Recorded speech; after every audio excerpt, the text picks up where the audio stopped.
જય શ્રી કૃષ્ણ બધાને।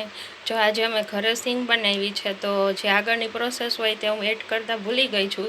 તો આપણે મગફળીની અંદર 1 ગ્લાસ જેટલું પાણી અને 2-3 ચમચી નિમક સ્વાદ અનુસાર નાખવાનું, જે રીતના આપણે યોગ્ય લાગે તે રીતે। હવે એને આખી રાત આપણે પલાળી દઈએ અને પછી સવારે મોર્નિંગની અંદર આપણે તેને શેકી લઈએ।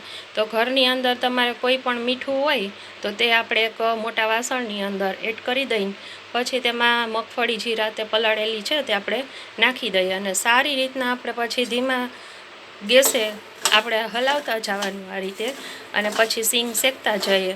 જો તેમાં વધારે છે ને ગેસ ફૂલ ચાલુ ના રાખવો, એનું ખાસ ધ્યાન રાખવાનું, કારણ કે મગફળીના દાણા આપણે વળી જાય તે માટે થઈને સિંગ અંદરથી કાચી રહે।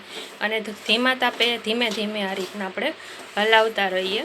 અને જોઈ શકો તમે મારી સિંગ કેવી લાગે। જો સિંગ સારી લાગી હોય તો કોમેન્ટ કરીને જરૂર કહેજો। અને આ રીતના આપણે બધી સિંગ એ રીતના એડ કરી લઈએ। બારે મળે તે પણ ઘરે રીતે આ રીતે સિંગ બનાવીએ ને તો બહુ મસ્ત થાય છે, એટલા માટે અમે તો ઘરે જ બનાવીએ છીએ। તમે તૈયાર લ્યો છો કે ઘરે બનાવો છો તે અમને જરૂર કોમેન્ટ કરીને કહેજો। અને મારી સિંગ બનાવેલી તમને કેવી લાગે તે પણ મસ્ત કહેજો। અને જો કેવી રીતના સરસ મસ્ત બની છે તે પણ તમને દેખાડી દઉં। જો મસ્ત ફોતરા પણ ઉખેડીને અને મસ્ત સિંગ બનાવેલી છે, તો તમને આ લાઈક કરજો કે મારો વિડીયો તમને કેવો લાગ્યો તે।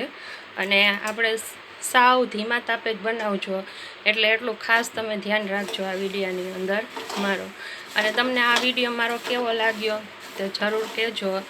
અને મારા વિડીયોને લાઈક, શેર અને સબસ્ક્રાઈબ કરી દેજો પ્લીઝ।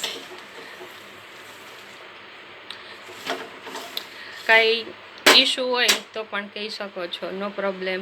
ચલો બાય બાય, નેક્સ્ટ વિડીયોમાં મળીએ।